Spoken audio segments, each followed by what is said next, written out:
If you've ever wished you had a podcasting pro with nearly a decade of experience whispering growth secrets into your ear, that's exactly what you'll get when you tune into Podcast Growth Tools with me, your host, Kylie Chandler. This is the ultimate show for you if you're ready to grow your podcast audience, skyrocket engagement, and turn your show into a traffic-driving, list-building powerhouse. I've been in the podcasting world since 2015, helping creators like Amy Porterfield grow their shows to over 1 million downloads a month.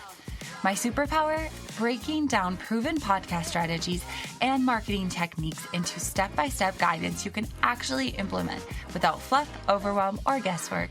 On this show, we're getting real about what actually moves the needle when it comes to growing your podcast audience and using it to boost your email list growth. From actionable insights and expert interviews to behind-the-scenes secrets, I'll help you turn your podcast into a traffic-driving, list-growing machine. Grab your earbuds, hit subscribe, and let's take your podcast to the next level.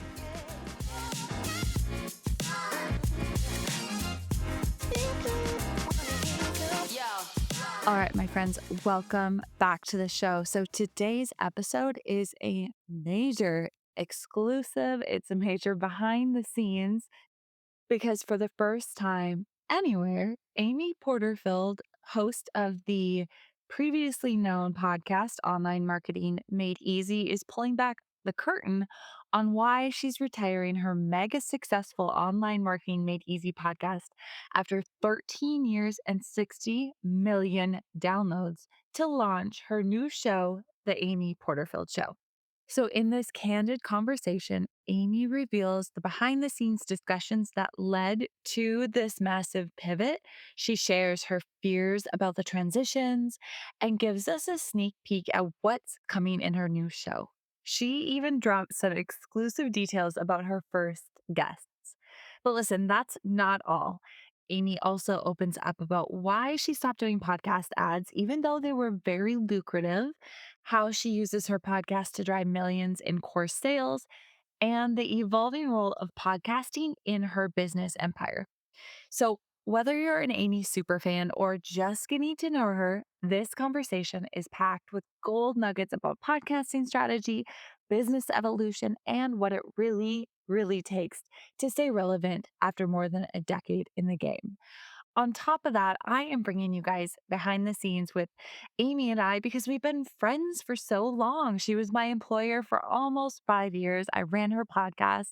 So, doing this podcast with her was such a full circle moment. And we had so much fun diving deep into what we did to grow her podcast together and all of the juicy details. So, you want to make sure you're sticking around until the very end. Without further ado, let's dive in with the one and only Amy Porterfield. Welcome to the show, Amy. I can't believe we're doing this. So full circle. I'm so happy to be here.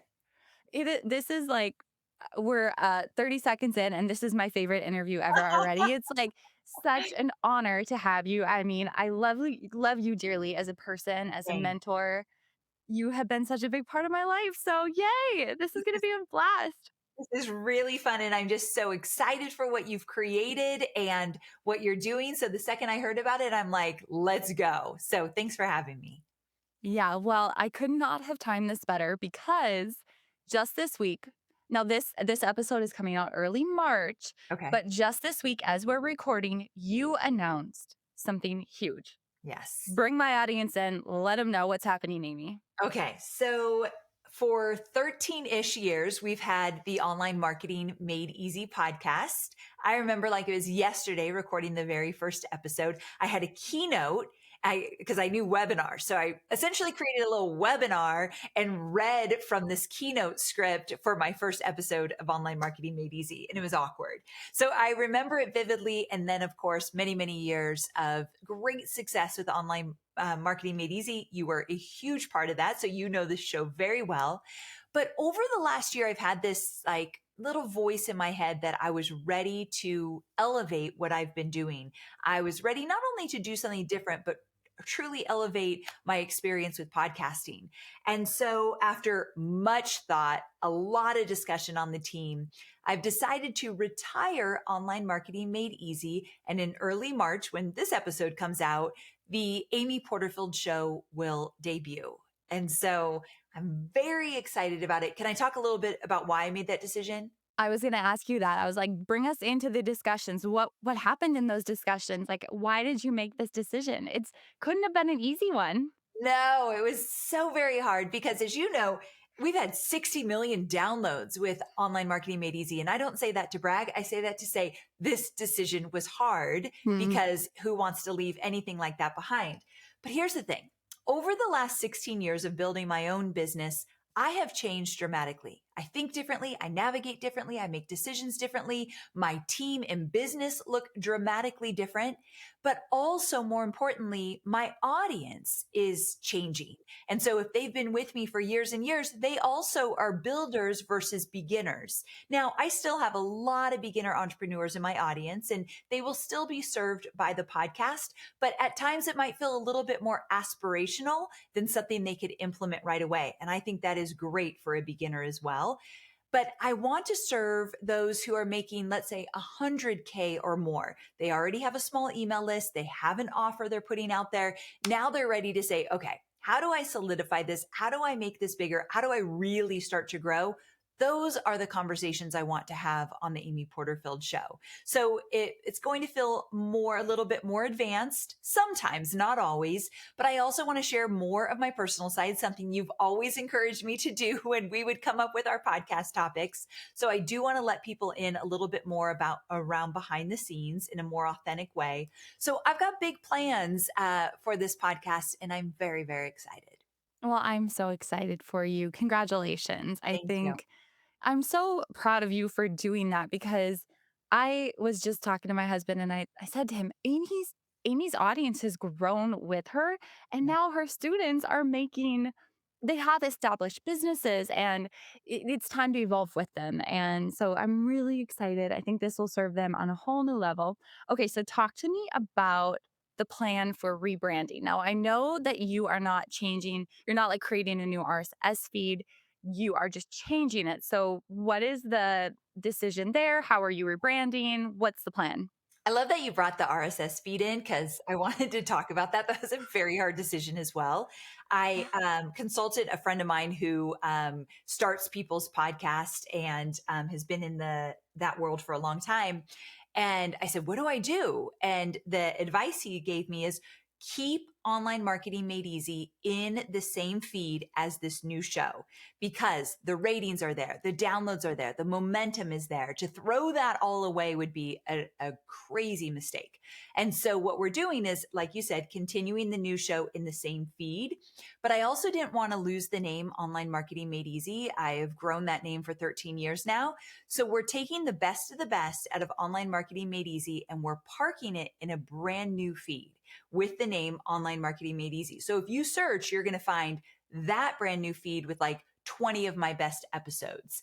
But in it, you will hear at the beginning, hey, these are my best episodes from a show I've since retired and telling them about the new show. So with every Online Marketing Made Easy episode, you'll hear a little ditty in the very beginning explaining that I have a new show. So that's one thing that's happening with that. But then what was the question you asked about? What does the rebrand look like? Yeah. Yeah. Okay. How are you rebranding it? Yeah. How are you promoting it? How is it Yes. going to be different? Like, are you going to do any video? Oh, yeah. I actually forgot about that because, I blank out or black out with video. But yes, Kai, we are doing video. So I have agreed that every show will be video and audio.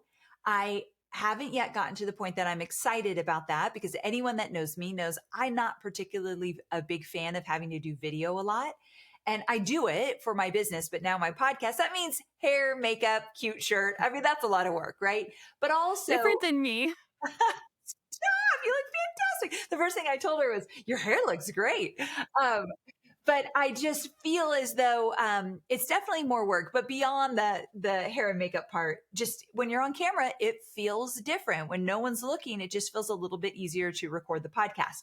But I want to challenge myself, so I've committed every episode. Also, we're going to put it on YouTube, but we're not going to do a huge YouTube play yet. We'll just kind of see how this shakes out.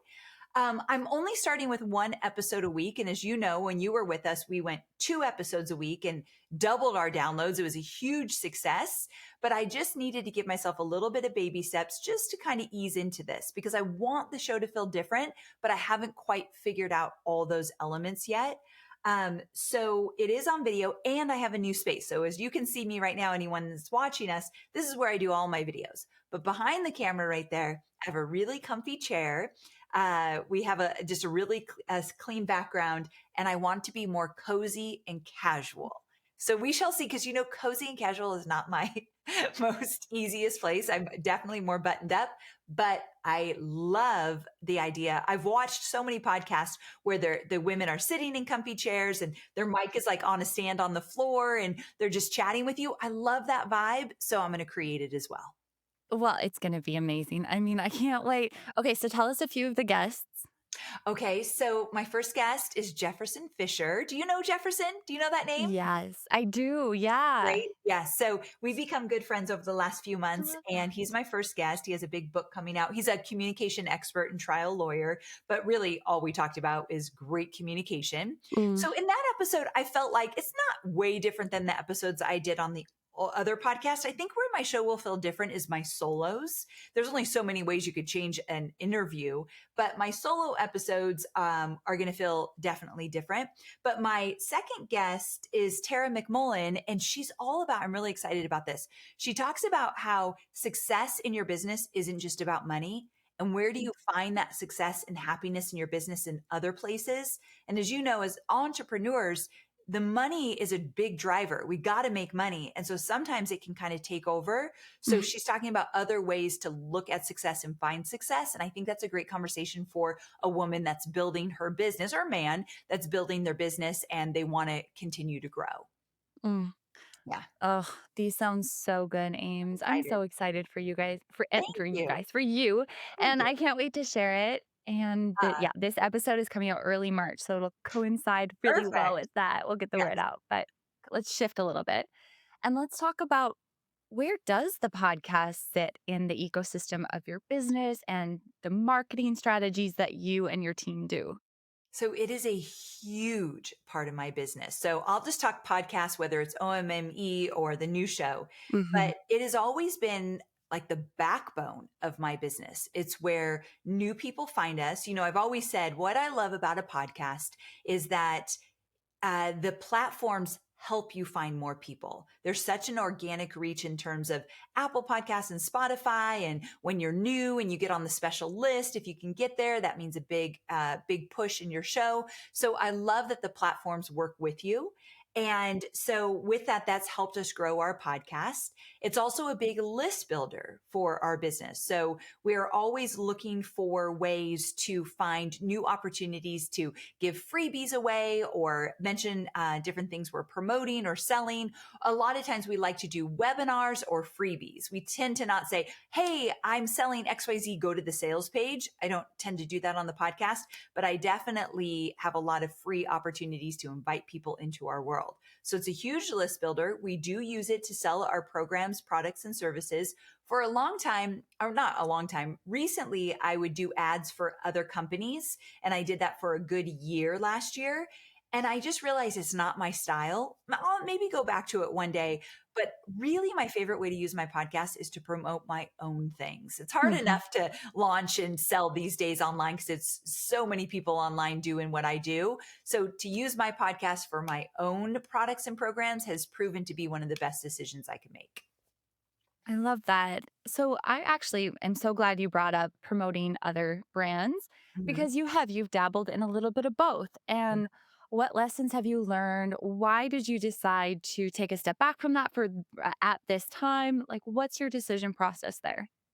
So, a few things. Number one, I realized that when the company we were working with that gave us all of our different ad opportunities, I would tease with her that we're probably the worst customer you've ever had or worst client because I said no to so many things. And she'd encourage me and she'd say, which I love because she's the one who is guiding me on essentially making more money with my podcast by doing these different ads for other companies, but nothing felt like a good fit. And if I don't use the product, I just don't feel comfortable talking about the product. And so there's only so many things that I use. And also, if it didn't make sense to my show, that was where I really got stuck.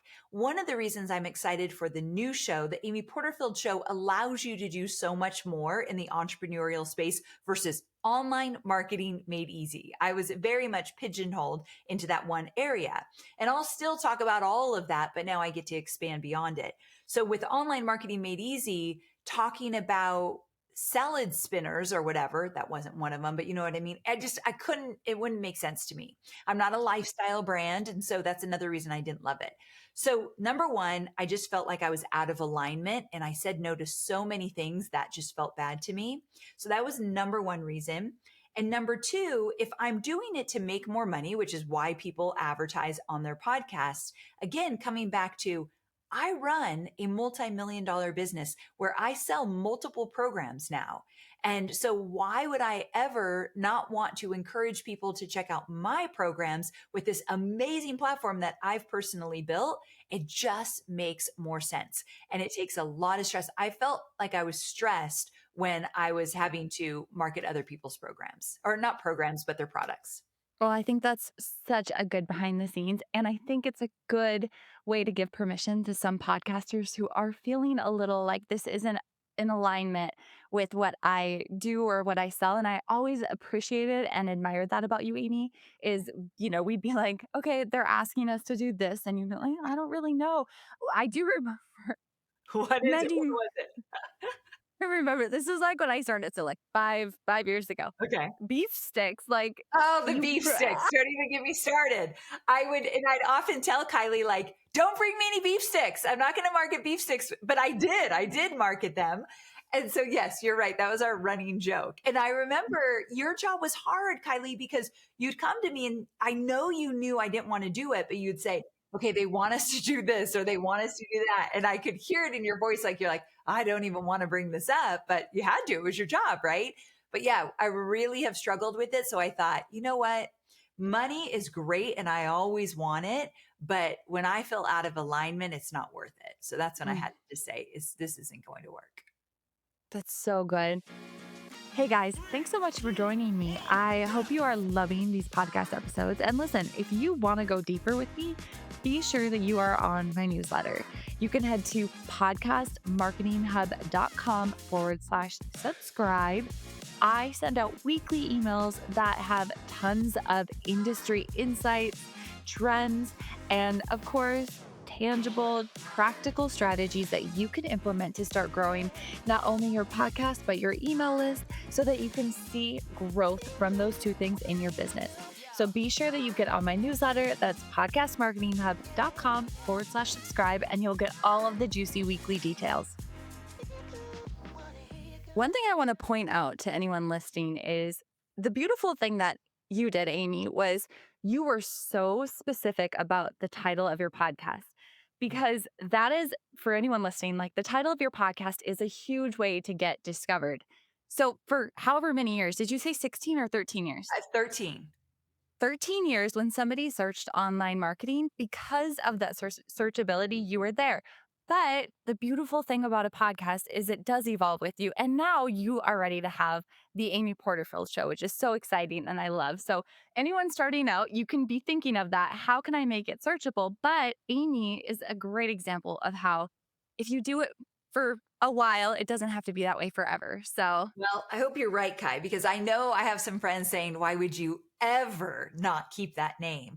But again, but you are. yeah, I am. So no one tried to take it because it's still mine. That's right. But yeah, so we will still drive traffic to the other show. But you're right. It's one of the best things that I did not know I did 13 years ago was to find a name that people literally search for. And it's funny you say that, Kai. Let's talk a minute about being so deliberate. I wasn't necessarily always right about it, but because I had a problem talking about topics on the show that I didn't feel like were aligned with online marketing and teaching that.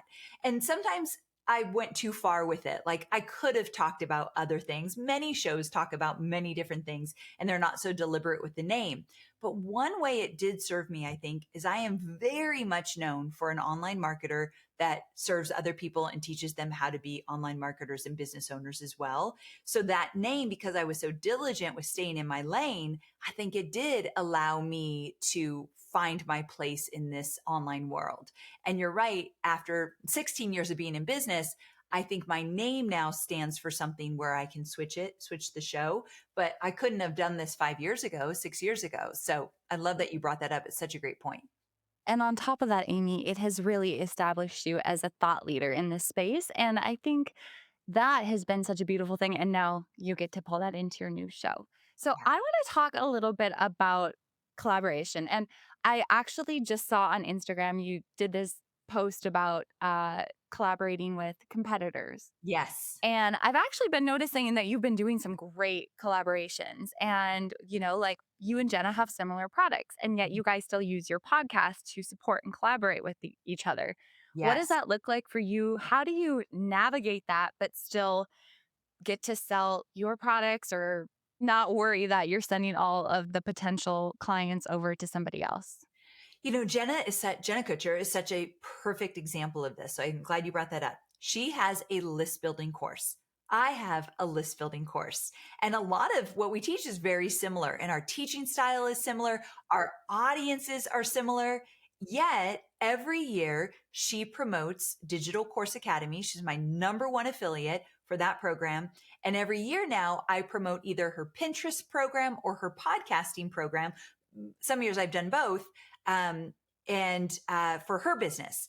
And we definitely are swapping very similar audiences. If anything, we have a lot of overlap. So she already has the person on her list, and they then buy from me of her program. So people listening to that, I want to repeat that again. Jenna might have Sally on her list and I have Sally on my list, but I'm talking about Jenna's podcasting program, and Sally just happens to hear it from me first before she hears it from Jenna, which is Jenna's program, and Sally might buy from me. And right when you hear that, you might, and that has happened, and you might think, okay, so literally Jenna just lost a full sell and has to split it with Amy.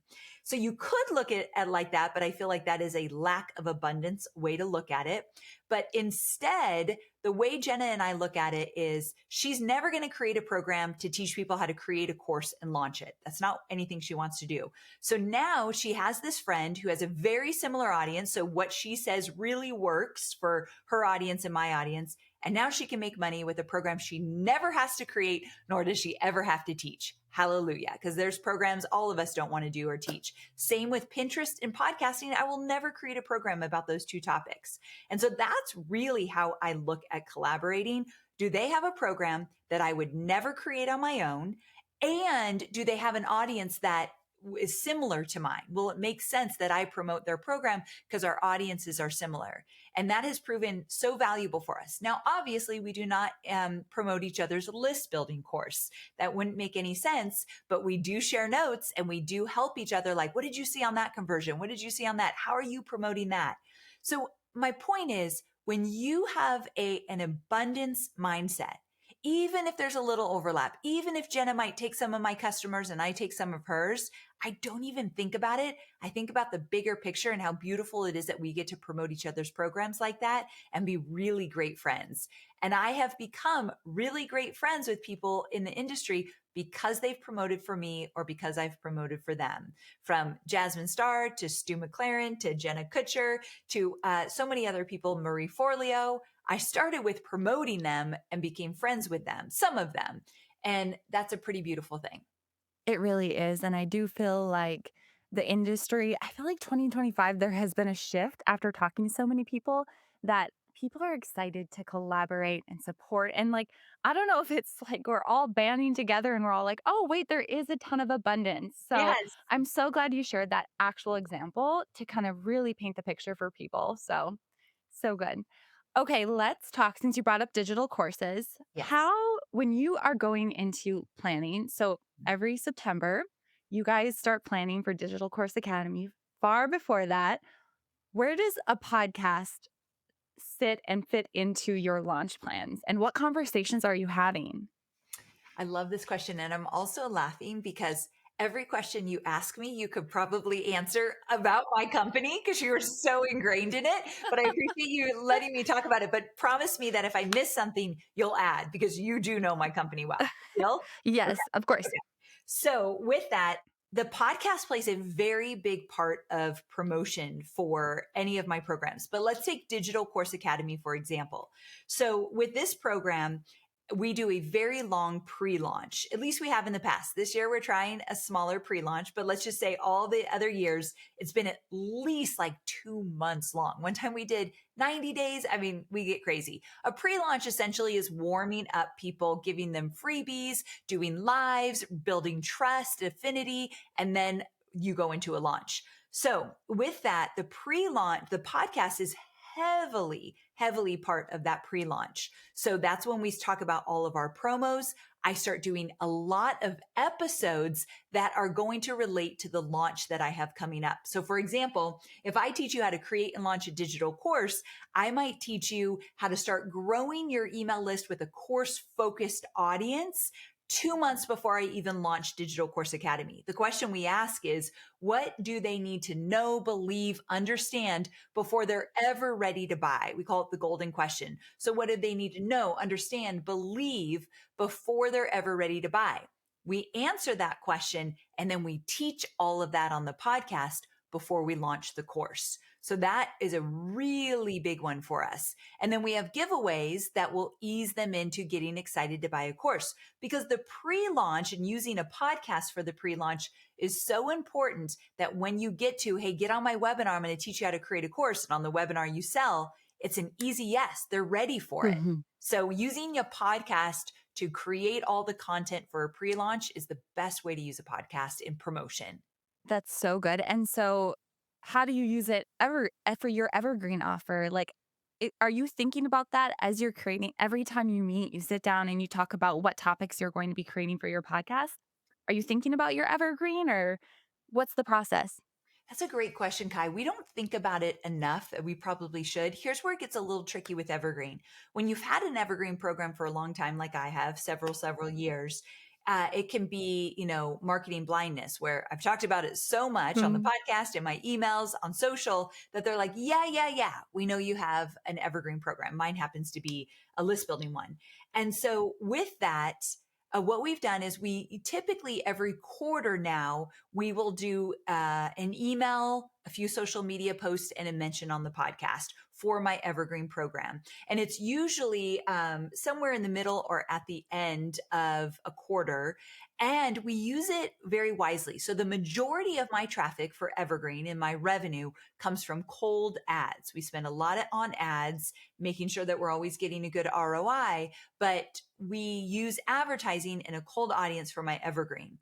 Number one reason is because it is a feeder into Digital Course Academy. So getting new people here and moving them eventually into a bigger program is a great strategy for us. However, Kai, when we see that we're maybe not going to hit our quarterly goal, we feel behind, we need a boost, that's when we decide let's use the podcast, email, and social. So we do it to ensure that we hit every quarterly goal. But if we don't need it, Kai, we're likely not going to mention it because it's been mentioned so much already.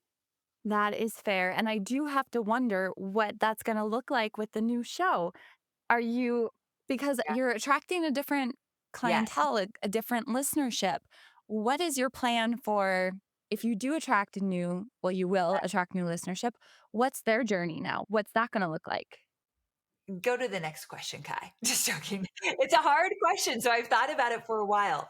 So, number one, I don't think I'm going to lose my beginner listenership. Like I said, it's going to be more aspirational at times, but I think they're going to go on along for the ride. So, with that, knowing they're there, we will promote. I have a new Evergreen program coming out, and we will promote it on the podcast, not heavily. And we will say who it's for. Hey, if you happen to be listening and you're just starting your journey, I want to let you know of a webinar I have coming up all about how to create your first 1 hour offer is what it's about. And so we will do it sparingly, but we're going to be careful with that, knowing knowing we want to attract the next level of that entrepreneur. So we're going to be careful of that. But it would just be kind of crazy for us not to use this great platform to let people know of our different offers. So Mhm. we have decided we will mention different offers that might not be for the perfect audience listening. Which I think will work. I hope so. You Cross well, your fingers. all you can do is test, right? And Exactly. at least it's a platform that's forgiving. Yes, that's true. That's the one great thing about podcasting. You can put an ad on it and then you can take it off right away and no one needs to know. So, yeah, so true. 100%. Oh, I love that. Okay, so you've been podcasting for a long time. What would you say are the biggest lessons that you have learned during this journey? Well, for me personally, as a podcast host, I have learned to new ways to put myself out there, to share my experiences, to be a better storyteller. And I really do think podcasting builds confidence for a business builder, an entrepreneur. So, with that, it was one of the best decisions I ever made in my business was to start this podcast even before I was ready because it allowed me to create more confidence in doing what I'm doing. But also, I believe that everybody needs weekly original content, whether it be a podcast, a video show, a blog. You need to be putting out your weekly original content, rain or shine. And to me, the easiest you could do is a podcast. Now, I say that because I'm not a fast writer and I don't love video, so I'm biased, but just audio podcasting is one of the easiest things you can do. Now you can start it up in practically a weekend. You don't need very fancy equipment. You've seen people podcast for years and years. You know how it's done. You can figure it out. But that weekly original content, the why it's so valuable is every week. I'm knock, knock, knock. I'm still here and I'm still providing value for you. And you don't need to buy a thing from me. It builds that trust, that know, like, and trust factor in marketing. So I think it's one of the most important assets you could have in your business.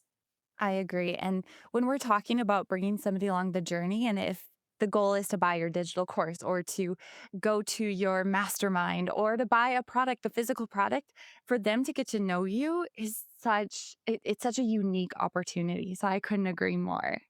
Yes, so very true. So where do you promote your podcast in your business right now? What are all the different ways that you promote it? What's working best? What patterns have you noticed? Trends? One of the most important things we do every week is every time we have a podcast come out, right now it's coming out every Tuesday, we will send an email every Tuesday morning. And that email is saying, hey, I've got this new podcast. Here's what's in it for you. Here's why you don't want to miss it. Click here. And so that email, if I do not send it, my downloads will go down. And so it has become a really important just reminder to my very busy students and listeners. Oh, by the way, I've got this podcast. So that's number one. We have dabbled with off and on running ads. I'm torn on this. Sometimes I feel like they work. Sometimes I'm not too sure, but it's worth experimenting for every podcaster, running ads to not your podcast, but a very specific episode, just to bring people in with just a little nugget of greatness. And then from there, they know that they can expand and explore more of your podcast. Mhm. So getting really specific in the ad you want to run for your podcast, maybe one that did really well. So now you're going to put it out there. I love that. Also, every Tuesday when an episode comes out, I do two things. One, a talking head story on Instagram and Facebook. So I'll jump on and for a minute or less, I'll say, hey guys, I got this brand new podcast. Here's what it's all about. Make sure to take a listen. And then I will use ManyChat. So with that, we'll say it's episode 750. So DM me 750. I'll send you a link right away. So every episode we use ManyChat. We've since brought it in house. So you can get scrappy if you're a smaller business. You could do this manually if you want, or you can use the software, but you don't have to hire someone to do it for you. But ManyChat is huge for us. If we didn't do that, I'd see downloads go down. So social talking head video with ManyChat. And then also we tend to do like a graphic where you can hear some of like an audio graphic where you can hear us talking on the podcast. But those are the big ways we do it. But there's also subtle ways, such as my students will get PDFs in the program. And there's always links to episodes that they would find valuable in terms of what they're learning. In Momentum membership I have, we're always posting about different episodes that will help them. When I'm on live for my list building course, I'll tell them, hey, by the way, you're looking to troubleshoot your lead magnet. I did a whole podcast about that.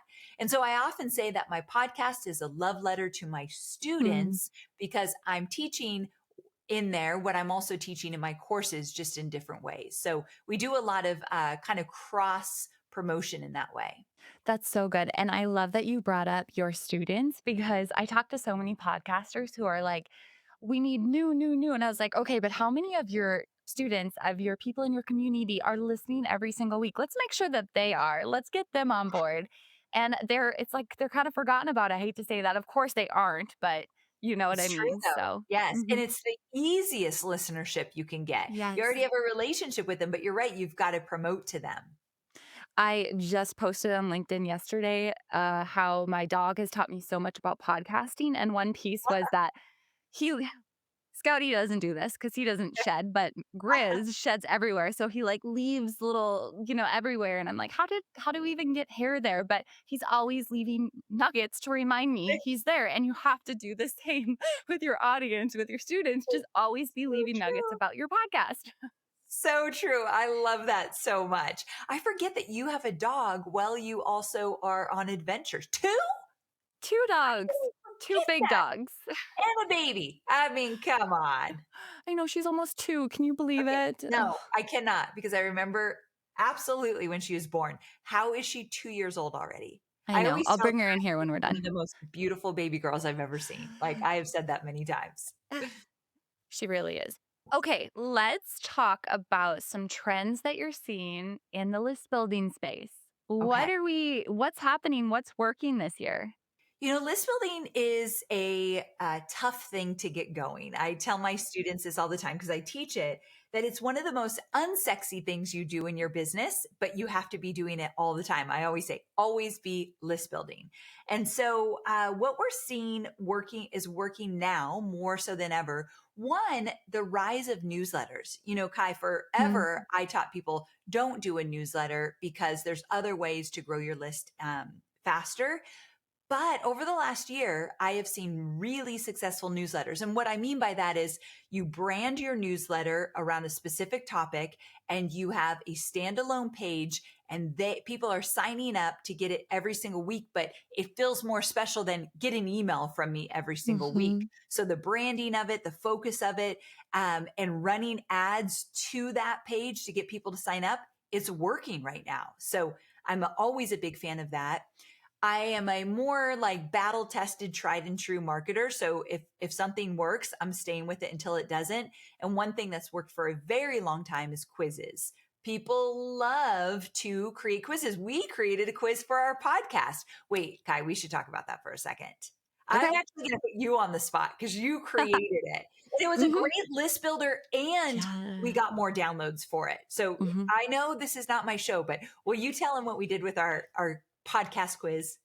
Yes, I would love to. And this is a huge part of the strategy I still use to this day Good, good. because quizzes are still like we did one with Kathy Heller and we had like 5,000 people take it within like a short chunk of time. Amy, ours Dang. was like 15 up until this point. You can still find yours, but it's like 15,000, 20,000 people have taken that quiz. Crazy, crazy, So crazy. it works. And yeah, what we did and I've definitely evolved the strategy since we did it back in 2021, I think.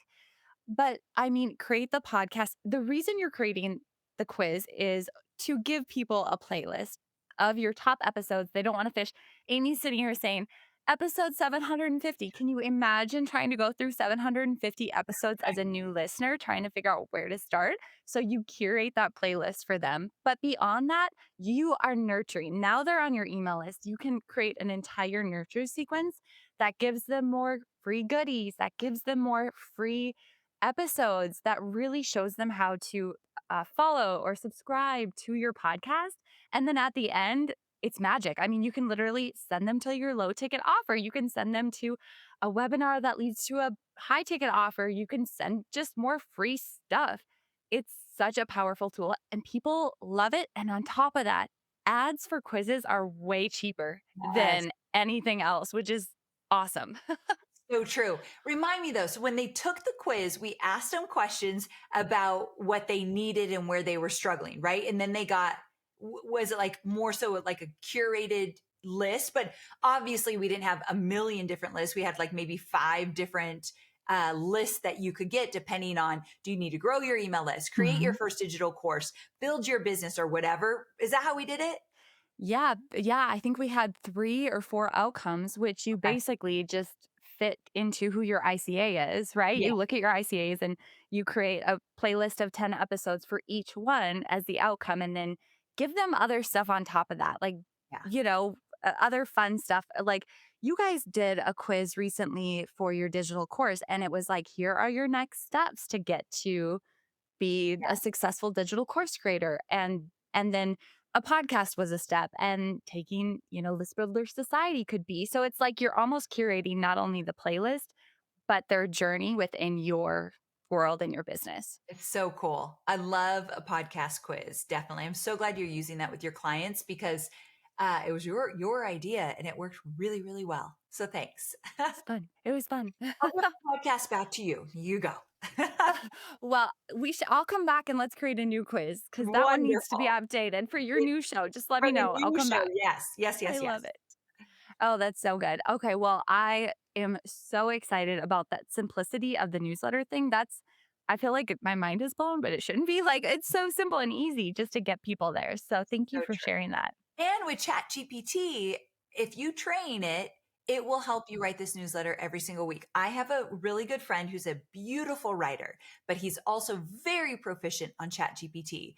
And he does what I call feed the beast. He gives it so much information, his writing style, his stories, his everything he's done in the past. And this thing, he tells it what he's going to write about that week. And boom, I would never know it wasn't him. And so, of course, he cleans it up. But if you use ChatGPT with the newsletter, you're golden. I love that. It's a great resource. Yeah, for sure. Okay, I have a couple fun questions, and Okay. then we'll get to the end. But um, what has been your favorite? Okay, I'll give you a little grace. Okay. What have been your most memorable episodes and why? Okay. So, some most memorable episodes. So, one episode I did not want to do was an episode I did many, many, many years ago about why I hated video. And I think I said, like in the title, it's not what you think. And it was a very short episode, shortest one I've ever done up until that point. And the story was because for many, many years, I battled with my weight and I was really embarrassed to get on video and people see me. And because I've always been embarrassed of my weight. And so with that, I did that episode. And still to this day, I'll be at a live event and someone will say, that episode you did about your weight fully resonated with me. Because I attract a lot of women and most women can relate to stuff like that. So the episode in that one was not about online marketing made easy. I did allow myself to kind of go out of bounds a little bit. But of course, it was talking about video, which all of us marketers do. So that one was a very memorable one. Recently, I did one with Mel Robbins, and Mel and I have Mm, become friends. So it was a fun episode where it was really unique. Mel Robbins just had a book came out. Many of us know it's called Let Them. And she had been on the circuit doing tons of podcasts. So I'm like, how is mine going to be any different? And I was kind of late to the game. So she gets on she told me before we started filming, I just got the hugest bouquet from Oprah. She had just been on Oprah, which is life changing for her. And then she got this, and Oprah sends like the mm, biggest flower arrangement I've ever seen. So she shows me it, and then we go live, and I'm like, wait a second. You just were on the Oprah's podcast or video show. Tell me about it. And it was the mhm, first time she ever talked about it. And it was really meaningful to her. So the mm, fact that I got to talk about something she didn't talk about, it made it a really special episode. So when I think mm, about my special episodes, they tend to be things that I don't normally talk about or that have a little special slant to them, like the Oprah mm. show with Mel. So those are two of my very favorites. I love that. Well, I hope that this episode is a little bit of that for you. It's like you're just getting ready to launch the Amy True. Porterfield show. I let you, I was First so podcast excited. I've talked about my new podcast, Kai. So that's so Yay. cool. We didn't even plan it that way. I know, it's just meant to be. Okay, so this question I ask everybody who comes on my podcast. You're a little different because you probably have already sat down with whoever you want to. But the question is, if you could sit down with any podcaster, who would it be? What would you ask them and why? Stephen Bartlett of Diary Okay. of a CEO.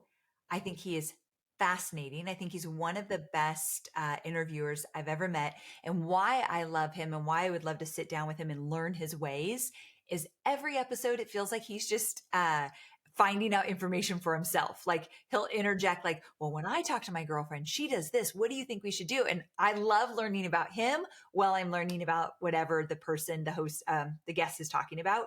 So he is one that I would absolutely love to have on my podcast, but also sit down with him and just talk about his strategies. Oh my gosh. Yeah, for sure. He has risen Right? to fame. Everybody is in love with him. I And know. we all pretend like it's overnight, but it wasn't. We know that. So, True. True, true. okay, Amy, what is going on for 2025? Where can people come and hang out with you? Where do you want to send them? By the way, everybody listening, Amy is like, I love her so much. When I started working for Amy, people would literally be like, "What's she like?" And I'm like, "In just like you would imagine, as Oh, sweet, as kind, as generous, hi. smart, like so smart. You are one of the smartest marketers. So everybody, if you aren't already, which I'm sure you are, go do Thank everything you. Amy is telling you to do." I mean, that means so much to me knowing you've seen me at my worst. So thank you, my friend. I am on Instagram, and that's where we tend to engage the most. So just at Amy Porterfield on Instagram. Of course, amyporterfield.com for our website. And then for the first time I've ever said on anyone else's podcast, you can find me at the Amy Porterfield Show as well. So thanks, Kai, for doing that. Oh, well, I am so grateful that you came on. I can't wait to see what the rest of the year and everything that holds for you, Amy. And I'm always cheering you on. Thank you, my friend. I have to say this. I'm so excited for you. You're doing exactly what you're meant to be doing. And I could just feel the energy from you, how excited you are about this. So congratulations on entrepreneurship and starting something new and having amazing clients. So I'm really, really excited for you. Thank you, Amy.